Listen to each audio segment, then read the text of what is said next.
my head. Started thinking shouldn't have got out of bed. Then you walked onto the scene. You're so beautiful, you're pristine. I can't look away when you slide into view. Now I see clearly. Oh, babe, you slide. What's up, you guys? So, just wanted to add a little more to the DogMan series, y'all, and give you guys just a couple more little pointers that I'll add to, the series, obviously, more and more often. But for right now, I just kind of wanted to run through like the responsibilities that come with being a dog person. Whether you're a man or a woman or a kid, boy or girl, it really doesn't matter. But the point is that it comes with a lot of responsibilities. So, first and foremost, it's 24-hour job. Somehow there's got to be a way to control the dog and to keep it safe from, getting lost, stolen, running off, running in the street, getting hurt, which, these are all personal experiences of my own personal, lifetime that I'm referring to when I say all these things. So, next comes to, from, the safety and security of the dog, now to health, which, we're talking regular either vet visits or, good knowledge from history and time, with, raising dogs and spending money on veterinarian visits so that you understand and you learn from your doctor about your type of dog. So then now we have, the shots and upkeep, boosters and whatnot. And then you have nutrition. And then we have a visitor. Okay,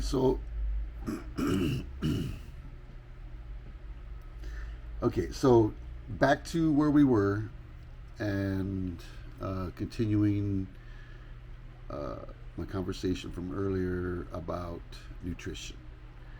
Nutrition is something that is pretty important, because if the dogs don't get enough nutrition or get the right nutrition, and they're mostly given, really cheap dog food or dog food that's really not dog food,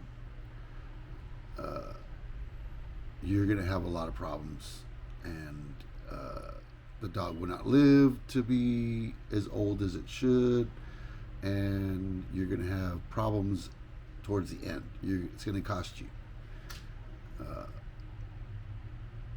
Medical bills get expensive. If you don't have insurance, then you're going to pay out the yin yang.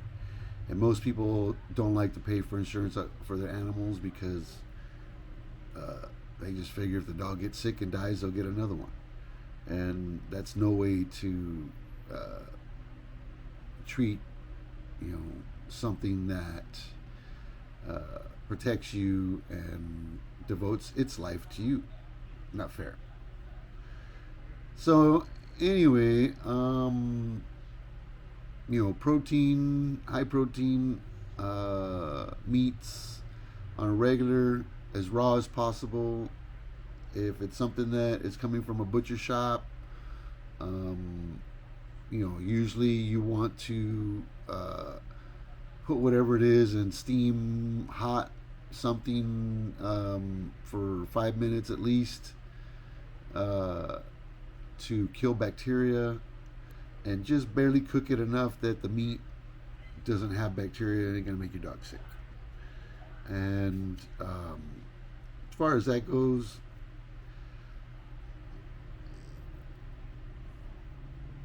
it's up to you. A lot of places don't sell chicken liver and chicken hearts, gizzards, stuff like that. So, some places will sell beef hearts and beef livers and beef tongues and stuff like that will provide the protein that you need for your dog. So, if you don't like dealing with it, then just buy it already done. Tell the meat shop to like grind it up for you and give it to you ground up. So all you gotta do is throw it in a pan and sear it for a little bit, flip it, sear the other side, chop it up, mix it around a little bit, let it cook, flip that a couple times and let that cook, and then it's out of there within five, no more than 5-6 minutes, done. But it has to be on high, sizzling, on fire, practically. So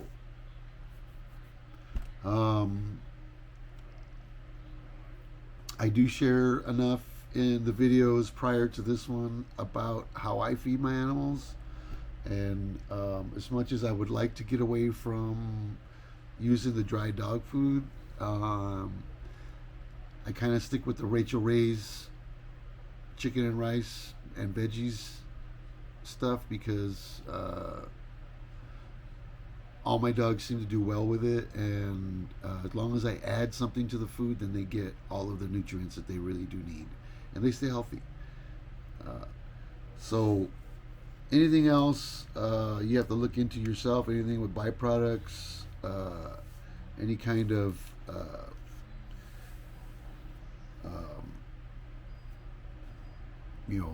leftover meats that really are not something that you would eat, or you could eat, I think would be the thing. A lot of people do boiled chicken feet and they'll eat them, pig's feet, cow's feet, heads of goats, deer, whatever. They'll boil the shit out of it, take all the meat off of it, pull the brains, whatever, and all that's good protein.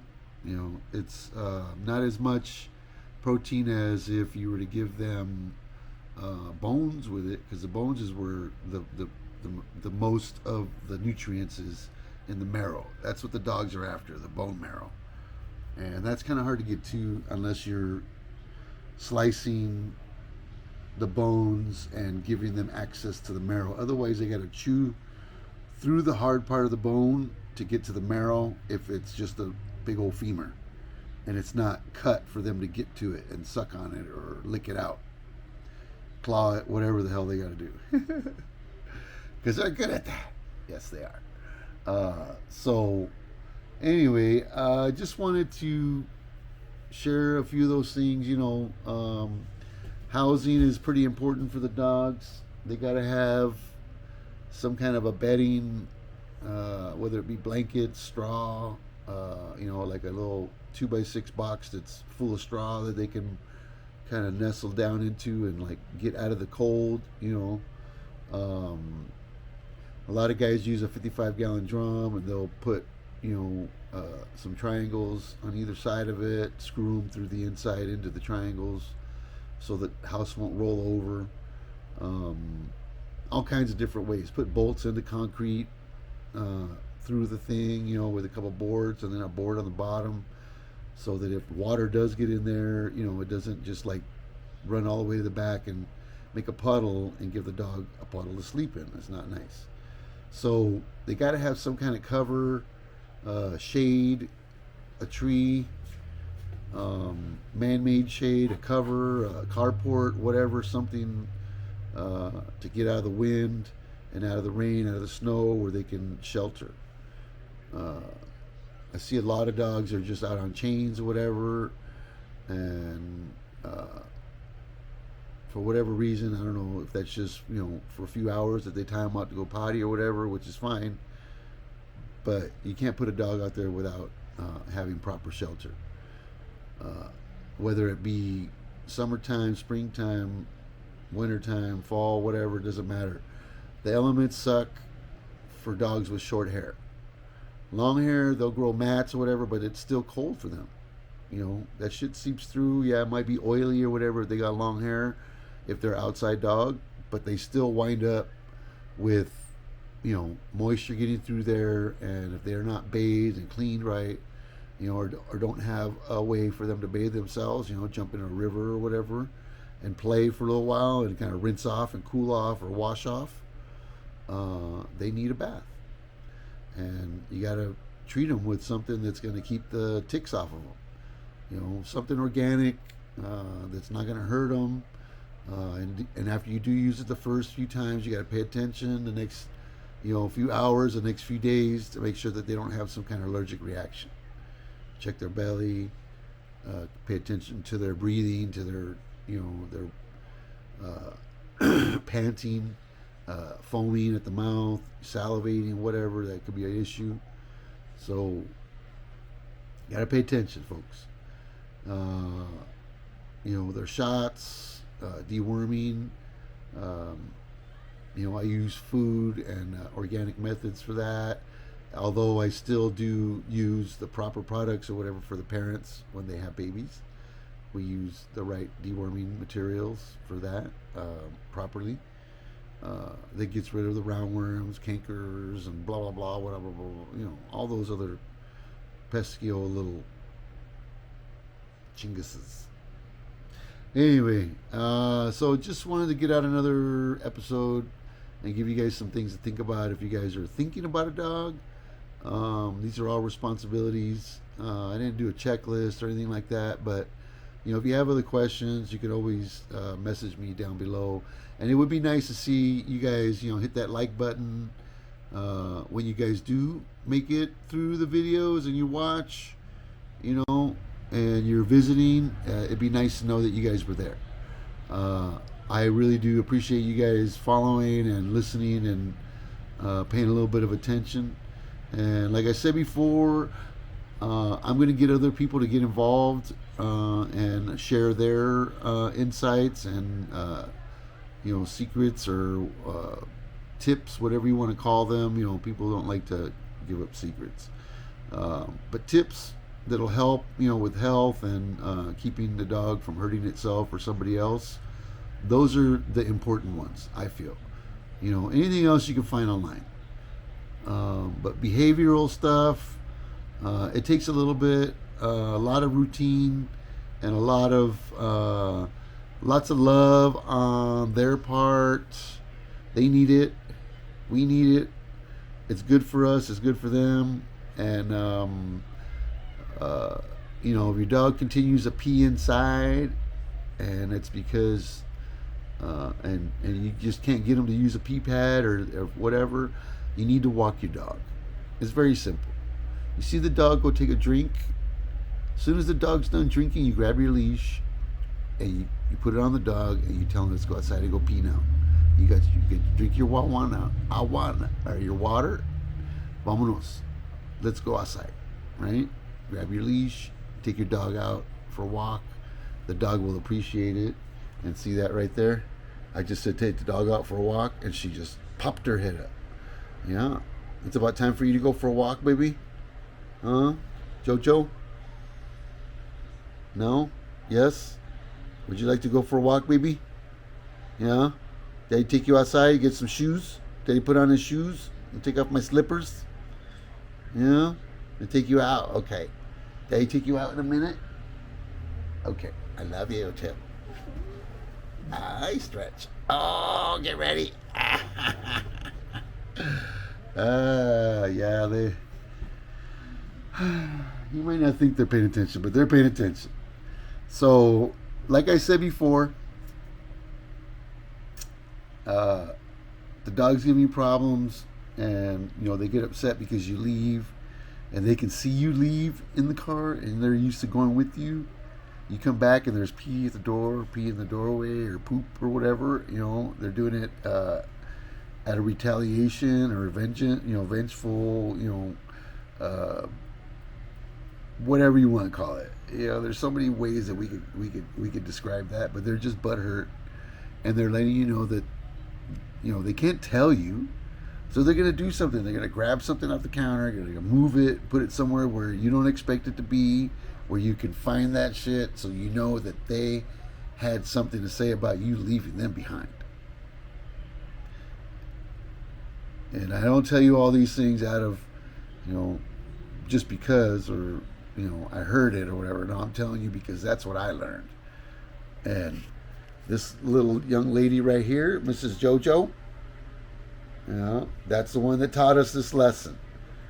Yeah, she's the one that gets butthurt and has a problem if you leave her behind. She does not like being left behind. And I think we got that under control now. I just have to, talk to her and love on her before I do, and promise her I'm not going to be gone for long. And if I do, I put down a pad for her by the door so that she knows that it better be on there. Otherwise, we're going to have an issue. And she sees something out there. So anyway, that's my tip for the day, you guys. Hope it helps. And if it does, you let me know. But I promise you, regular WALKS's and trips, out of the indoors area. And same thing with food. As soon as you feed them and you put their food down and they eat it, within about 5 minutes, they're going to need to go potty. So be ready when you put their food down to go grab your jacket and watch them eat. Be ready with a leash, a potty bag, poopy bag, and your hat, whatever you need to do to go outside and get them to the facilities. Mr. Pimp My Tattoo. Talk to you soon.